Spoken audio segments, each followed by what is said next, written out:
நிகழ்ச்சியில அடுத்ததா வந்து அசத்த போகும் அசத்தல் மன்னன் மதுரை மகா. Let's welcome him on stage please.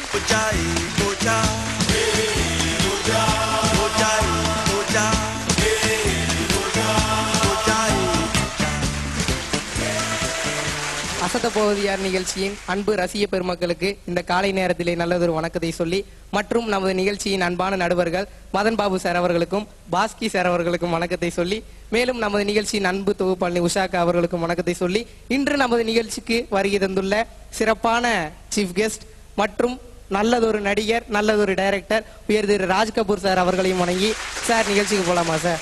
போலாம். இன்னைக்கு எந்த மாதிரி ஜோக் சொல்லி அசத்த போறீங்க? பொதுவா வெரைட்டி ஜோக் சொல்லி அசத்தலாம் இருக்கேன் சார். ரொம்ப நன்றி சார்.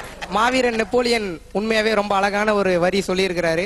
வானத்தில் இருக்கும் நட்சத்திரமாய் இருக்க ஆசைப்படாதே, இருட்டில் ஒளி தரும் மெழுகுவர்த்தியா இருக்க ஆசைப்படு அப்படின்னு சொல்லி இருக்கிறாரு. ஏன்னா சின்ன சின்ன இடைகள் வெளிகள்ல கூட நம்ம கூட சந்தோஷப்பட்டுக்கலாம். இல்ல அப்புறம் இன்னொரு விஷயம், இடைவெளின்ற வார்த்தையை கேள்விப்பட்டிருக்கோம். இடைகள் வெளிகள் அப்படின்னீங்களே, அது என்ன வார்த்தை? ஒரு புதுமையான வார்த்தையா இருக்கு தமிழுக்கு. எனிவே, இடையில் ஏற்பட்ட தடங்களுக்கு வருந்துகிறோம். ரொம்ப நன்றி சார். ஒருத்தன் என்ன பண்ணிருக்கான், பிராந்தியில ஸ்ட்ரா போட்டு உறிஞ்சு குடிச்சிருக்கான். வந்து கேக்குறானுங்க, டே என்னடா பிராந்தியில ஸ்ட்ரா போட்டு உறிஞ்சு குடிக்கிற? டாக்டர் தான்டா எனக்கு சொல்லி இருக்கிறாரு, பிராந்திய கையால தொட்டு கூட பார்க்க கூடாதுன்னு. ஓ, அதனாலதான் ஸ்ட்ரா போட்டு உறிஞ்சு குடிக்கிறியா? பரவாயில்ல, இது நல்லா இருக்கு. டாக்டர் டாக்டர், என் பொண்டாட்டி இந்த மாதிரி கொஞ்ச நாளாவே நைட் ஆனா முழிச்சிட்டு உட்காந்துக்கிறா டாக்டர். இந்த மாதிரி ஒரு பொண்டாட்டியை பார்க்க முடியறதே இல்ல. எப்பத்துல இருந்துப்பா உனக்கு இந்த பிரச்சனை இருக்கு? எங்க வீட்டுக்கு அவளோட தங்கச்சி வந்ததுல இருந்து இதே பிரச்சனைடா டாக்டர், டெய்லி நைட்டு.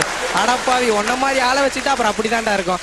இது பரவாயில்ல, உண்மையாவே சொல்ற மாப்பிள்ள, அந்த படம் மிகப்பெரிய திகில் படமா இருக்கும்னு நான் நினைக்கிறேன். எப்படிங்க சொல்றீங்க? உண்மையாவே நடிகை எல்லாம் மேக்கப் போடாமே நடிச்சிருக்காங்களா? ஓ, அதுதான் திகில் படமா?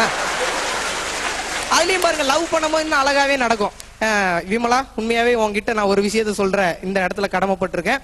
நான் வந்து எங்க அண்ணனை மாதிரி மிகப்பெரிய கோடீஸ்வரனோ மிகப்பெரிய பணக்காரனோ எல்லாம் கிடையாது. அவன் காரு வச்சிருக்கான், வீடு வச்சிருக்கான், பங்களா வச்சிருக்கான், நிறைய இடங்கள் வாங்கி போட்டிருக்கான், பெரிய சினிமா நடிகர் வேற. சரி, அதெல்லாம் விடுங்க, உங்க அண்ணன் அட்ரஸ் மட்டும் கொடுங்க அப்படின்னு இருக்கா அந்த அம்மா. பாவம், அவங்க ஒரு பக்கம். மகா, நீங்க சொன்ன மாதிரியே ஆக்சுவலா ஒருத்தர் சொன்னாரு, எங்க அப்பாவுக்கு வந்து 93 வயசாகுது, பயங்கர கோடீஸ்வரர், அவர் கூடிய சீக்கிரம் செத்துருவாரு, எனக்கு தான் எல்லா சொத்தும் வரப்போகுது, நீ என்ன கல்யாணம் பண்ணிக்கிறியான்னு கேட்டான். அந்த பொண்ணு மாட்டேன்ட்டு போயிடுச்சு. அடுத்த வாரம் அவனுக்கு அம்மா ஆயிடுச்சு. 3 முடிச்ச கொஞ்ச நேரமாவே இந்த எஃப்எம்ல மலையாள பாட்டாவே போட்டுட்டு இருக்கிறேன். சும்மா இருங்க சார், இது நேயர் விருப்பம் கிடையாது, நாயர் விருப்பம். ஏன்னா அது ஒரு பக்கம் ஓடிட்டு இருக்கு. என்ன டாக்டர், நான் கேஸ் ப்ராப்ளம் சொல்லிட்டு வந்தேன், எனக்கு போய் ஒரு ஆபரேஷன் பண்ணணும்ன்றீங்களே, இது உங்களுக்கு நியாயமா இருக்கா? உனக்கு ஒண்ணும் தெரியாதுப்பா, பேசாம இரு. உனக்கு கேஸ் ப்ராப்ளம், எனக்கு கேஷ் ப்ராப்ளம். இது பரவாயில்லையே, இது ஒரு பக்கம் நடந்துட்டு இருக்கோம். அதுலயும் பாருங்க, என்னப்பா அந்த டாக்டர் என்னைக்குமே ரொம்ப சந்தோஷமா கலகலப்பா இருப்பாரு, இன்னைக்கு இவ்வளவு வருத்தத்துல இருக்கிறாரு. என்ன காரணம்? எவனோ ஒருத்த மருந்து வாங்குறதுக்கு வந்து இன்ஸ்ட்ரக்ஷன் கேட்டு போயிருக்கான். எப்ப மருந்து வாங்குறதுக்கு டிப்ஸ் கேட்கறது நல்ல விஷயம் தானே. சும்மாரியா, எவனோ ஒருத்த எறும்பு மருந்து வாங்குறதுக்கு வந்து டிப்ஸ் கேட்டு போயிருக்கானா? அவன் வந்து இவர் ஒரு பக்கம் தேடிட்டு இருந்திருக்கிறாரு. அதுல இன்னொரு ரொம்ப அழகாவே நடக்கும். என்ன நேத்து அந்த டாக்டர் ஒருத்தர் ரொம்ப அசிங்கமா திட்டிட்டு போயிட்டானாமா. என்ன ஆச்சு, என்ன ஆச்சா? அவர் ரொம்ப தெளிவான டாக்டர், கன்சல்டிங் ஃபீஸ் போக கடைசியில் இன்சல்டிங் ஃபீஸும் வசூல் பண்ணிட்டாரு. இந்த மாதிரி டாக்டர் எங்கேயாவது பார்க்க முடியுதா? ஏப்பா, நேத்து வரைக்கும் நல்லா தான் இருந்தான் அவன், நேத்து வரைக்கும் கூட ரொம்ப அழகா சிரிச்சு பேசிட்டு இருந்தா, இன்னைக்கு என்ன அவனை ஸ்ட்ரெச்சர்ல தள்ளிட்டு போறாங்க. சும்மாறா, உனக்கு ஒண்ணும் தெரியாது, நர்ஸ் நந்தினியை பார்த்து ஸ்ட்ரக்சர் சூப்பரா இருக்குன்னு இருக்கான், அதான் ஸ்ட்ரெச்சர்ல தள்ளிட்டு போறானுங்க. டாக்டர், என் பொண்டாட்டிக்கு பாம்பு கடிச்சிருச்சு. யோ, அதுக்கு பொண்டாட்டியை கூட்டிட்டு வரணும் இல்லையா? எதுக்கு என் பாம்பு எடுத்துட்டு வந்திருக்க? ஒண்ணு இல்ல டாக்டர், பொண்டாட்டியோட விஷம் எல்லாம் பாம்பு கேறிடுச்சு, முதல்ல பாம்பை காப்பாத்துங்க அப்படின்னு இருக்கா. பொண்டாட்டியோட விஷம் பாம்பு கேறிச்சு, எந்த அளவுக்கு இருந்திருக்கு பாருங்க. அது ஒரு பக்கம். அதுலயும் பாருங்க, இன்னும் கொஞ்சம் கூட வித்தியாசமா நடக்கும். டாக்டர், எனக்கு கொஞ்ச நாளாவே முதுகு ரொம்ப அரிப்பு ஏற்படுத்திக்கிட்டே இருக்கு டாக்டர், என்ன பண்றது? உடனே அந்த ரூமுக்குள்ள போப்பா. ஏன் டாக்டர், ஏதாவது மாத்திரை மருந்து கொடுக்க போறீங்க? இல்லப்பா, எனக்கு முதுகு அரிக்குது, நான் உனக்கு சொரிஞ்சு விடுறேன், நீ எனக்கு சொரிஞ்சு விடு, 2 பேரும் ஒத்தாசை பண்ணிக்குவோம். நம்ம எந்தெந்த விஷயங்களை நெகட்டிவ் தருணங்கள் அப்படின்னு நினைக்கிறோமோ அதை நம்ம பாசிட்டிவ் எனர்ஜியா மாத்திக்க ட்ரை பண்ணோம்னா நம்மளோட லைஃப் உண்மையாவே ரொம்ப என்ஜாயபிளா இருக்குன்னு சொல்லிட்டு இந்த இனிய வாய்ப்பிற்கு நன்றி கூறி விடைபெறுகிறேன். நன்றி நன்றி நன்றி. வெல்டன் மகா. ராஜ் கபூர் சார், எங்க மகாவோட பெர்ஃபார்மன்ஸ் பத்தி உங்க ஒப்பீனியன் என்ன? மகான்னு மொட்டையா சொன்ன, நான் வந்து சின்ன பிள்ளை பொண்ணு நினைச்சேன், ஆனா பையன் பின்னி எறிஞ்சிருக்கேன். சார், இப்ப என்ன பத்தி ஏன் பேசுனீங்க? பார்த்தீங்களா, மொட்டை என்னன்னு உங்க நினைப்பு எனக்கு வருமா? இது விதைய போட்டன்னு முளைக்கும் போதே கனிகளோட வந்த ஒரு புள்ள, இது பிஞ்சில பழுத்தது. மகா அவர் என்ன சொல்றாரு தெரியுதா? மொத்தத்துல நீங்க ஒரு பழம்ன்றாரு. ஞானப்பழம். ஞானப்பழம். சோ வாழ்த்துக்கள். ரொம்ப நன்றி சார். நன்றி நன்றி நன்றி.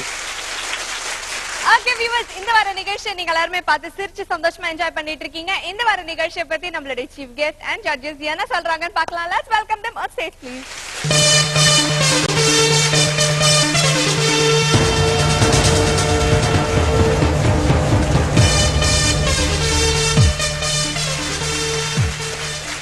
ராஜ் கபூர் சார், நம்ம நிகழ்ச்சியை நேரடியா இங்க உட்கார்ந்து பார்த்த எக்ஸ்பீரியன்ஸ் எப்படி இருந்தது? இது நான் முன்னாடி சொன்ன மாதிரி இது வந்து அல்ல குறையாத அட்சய பாத்திரம் தான் இந்த ப்ரோக்ராம். ஸோ இது வந்து எவ்வளோ நேரம் எத்தனை தடவை பார்த்தாலும் வந்து சலிக்காது. இது வந்து நீண்டு கொண்டே போகும். அது ராஜ்குமார் சாருக்கும் அந்த யூனிட்டுக்கும் வந்து ரொம்ப நன்றி. இது தொடரட்டும். ராஜ்கபூர் சார் அப்பப்போ ஒரு கமெண்ட் ஒண்ணு, அப்புறம் உங்களுடைய படங்களுடைய டிஃபரெண்ட் திங்கிங் எல்லாம் பார்க்கச்சு அந்த ராஜ் கபூருக்கு வந்து ரஷ்யாலேயே பயங்கர ஃபேன்ஸ் பண்ணுவாங்க.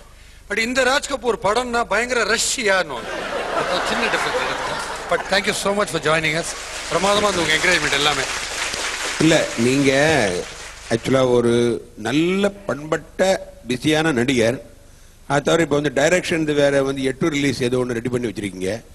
நீங்க ஒரு வகையில வந்து சில படங்களுக்கு ப்ரொடியூசர் கூட இவ்வளவு பிஸி ஷெட்யூல்ல எங்களுக்காக நேரம் ஒதுக்கி இங்க வந்து எங்களையும் ரசிச்சு என்கரேஜ் பண்ணி நீங்களும் என்ஜாய் பண்ணதுக்காக எங்க டீம் சார்பில் ஒரு சின்ன token of love Reebok Nungambakkam Velachery வழங்கும் ஒரு கிஃப்ட் ஆம்பர்.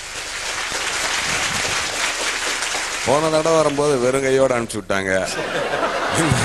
இந்த தடவை வரும்போது ஒரு பேக்கோட அனுப்பிச்சு விடுறாங்க. அடுத்த தடவை வரும்போது ஒரு செயினோட அனுப்பிச்சு விடுங்கப்பா.